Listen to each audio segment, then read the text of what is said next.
malawak na kagubatan na matatagpuan sa labas ng Karyang Albania ay may isang binatang nakagapos sa puno ng higera. Diyos ko, bigyan rin ng katurungan ng mga samang nangyayari sa Albania. Wala ka na magkitang kabutihan. Dahil lahat na may mabuting ginawa ay may kaparusahan ng kamatayan. Laura, nasa na yung sumpa? Yung mga pangako, isang taksi. Bakit ngayon ay magpapakasal ka kay Adolfo?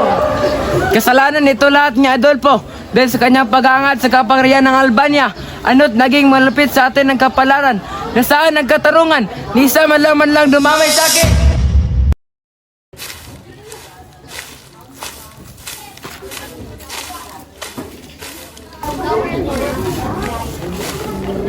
Clarida, bakit mo ako pinagpalit sa aking ama?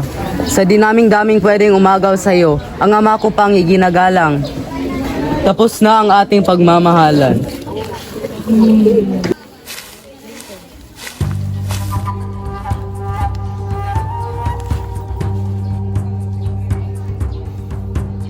Habang si Florante ay nakagapos pa rin sa kanyang higera, ay may dalawang leon na sa pagkita mo pa lamang ay parang kakainin ka na nila. Ang dalawang leon na ito ay nasa harap ni Florante, buti na lamang ay dumating si Aladdin. Akala niya ay ito na ang kanyang katapusan.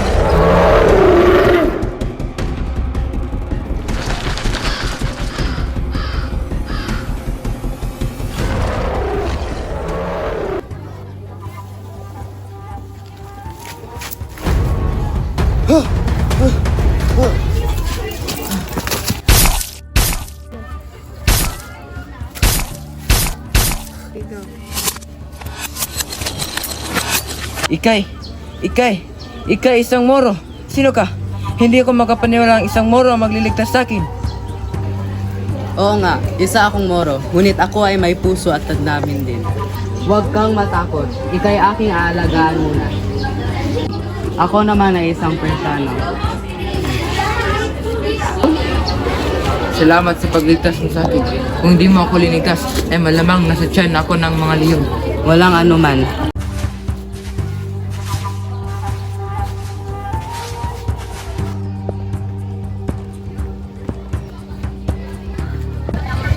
Dito ka muna magpahinga, kaibigan. Magdamag kitang aalagaan.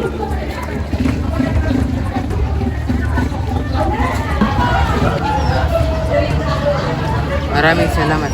Isa ka bang mabuting kaibigan? Paano kita mapasalamatan? Magtiwala ka sa akin. Maaari mo bang ikwento kung ano ang nangyari sa iyo?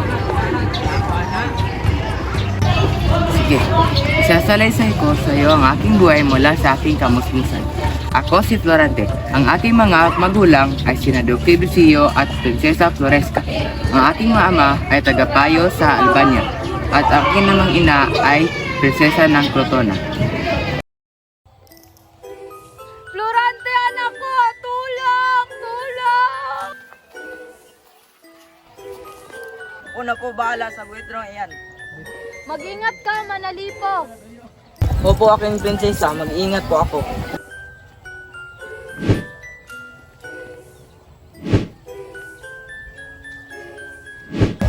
Salamat na lamang nandito ka, Manalipo. Kundi, malamang napahamak na ang aking anak. Halit ka't dalhin natin siya sa kanyang ama.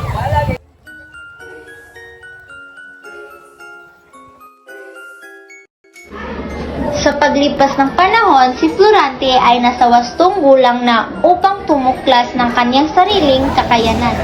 Florante, anak, kailangan mo mag-aral sa Atenas para mahasa ang iyong kakayanan at kaalaman. Hindi maaaring mag-aral si Florante sa Atenas. Ayaw ko siyang mawalay sa aking piling. Paano po ang aking ina? Atid ko ang pagmamahal na inuukol ng iyong ina.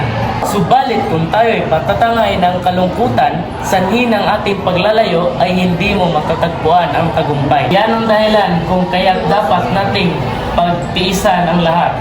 11 gulang si Florante nang pumasok sa Atenas. Si Antenor ang kanyang guro.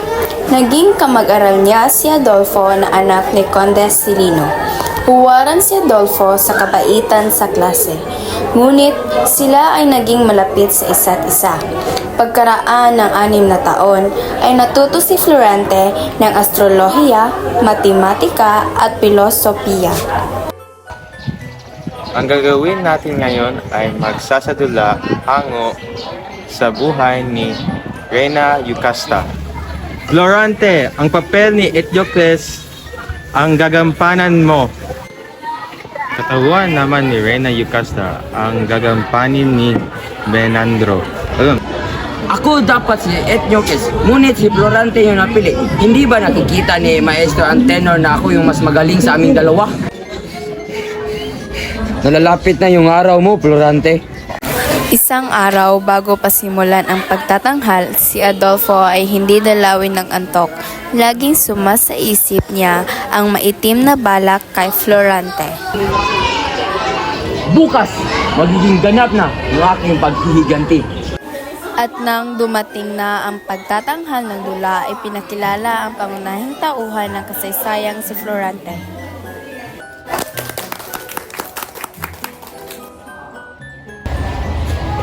Magpakabusog ka sa puri, Florante, at katapusan mo na.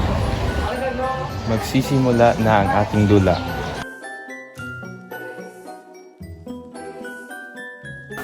At sa kalagitnaan ng kanilang pagtatanghal,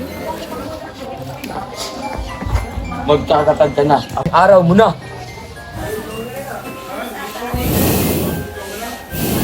Ikaw nang umagaw sa kapurihan ko eh. Dapat ikaw mamatay. Mamatay. Mamatay. Itawan mo yan. Isa ka bang baliw, Adolfo?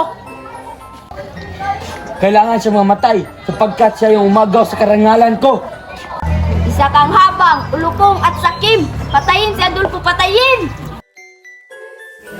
hindi na nga inabot si Adolfo ng kinabukasan. Noon din ay pinauwi sa Albania.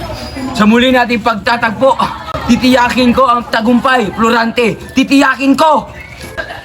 Paano kaya kita magagantihan, Menandro? Kung hindi dahil sa'yo, isa na akong malamig na bangkay. Iwaksi mo sa isip ang bagay na iyan. Dapat tayo magpasalamat sa dakilang lumikha.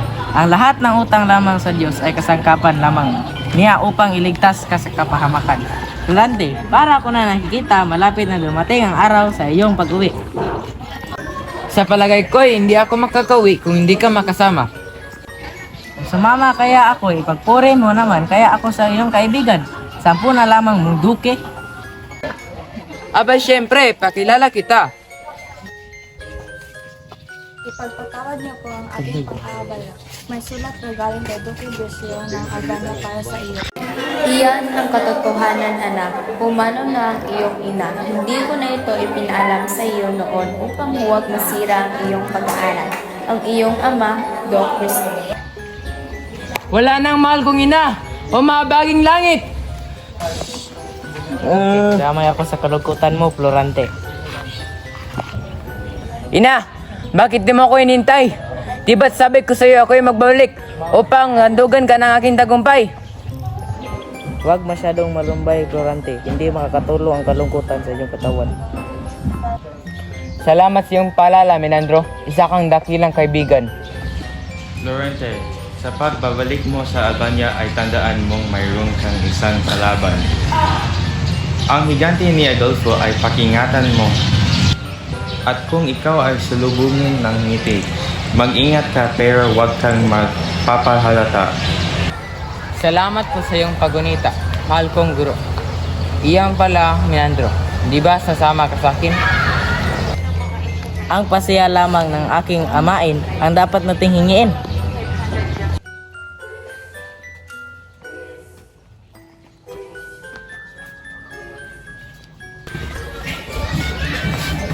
Roque Beseo, narito na po ang anak niya si Florante. Ama ko, hindi ko akalain ganito kapait ang ating pagkikita muli. Anak, sinubok tayo ng tadhana. Dahil na ama, may gusto po akong ipakilala sa inyo. Siya po ay aking kaibigan na si Menandro. Balintaan ko ng lahat. Isa kang tunay na kaibigan, Menandro. Nagtitiwala ako sa iyo. Roque, narito na po ang sugo. Galing po ako sa palasyo ni Haring Linsyo na nagsabi na narito po kayo. Alis na po ako. Anong sinabi, ama ko? Ito ay galing sa iyong ninuno. General, General Los Malik! Anong pasya mo, mahal na duke? Hindi nag-aksaya ng sandali ang mag-ama, noon din ay nagsadya sila sa palasyo ni Haring Lencio at nang magkaharap sila ay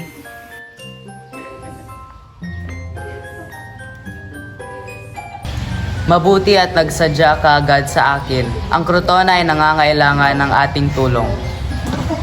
O Duke, sino ang binatang kasama mo? Ang kiyas na ito ay siyang kamukha ng Bunying Guerrero. Ang aking napangarap na sabi sa iyo na magiging haligi ng sentro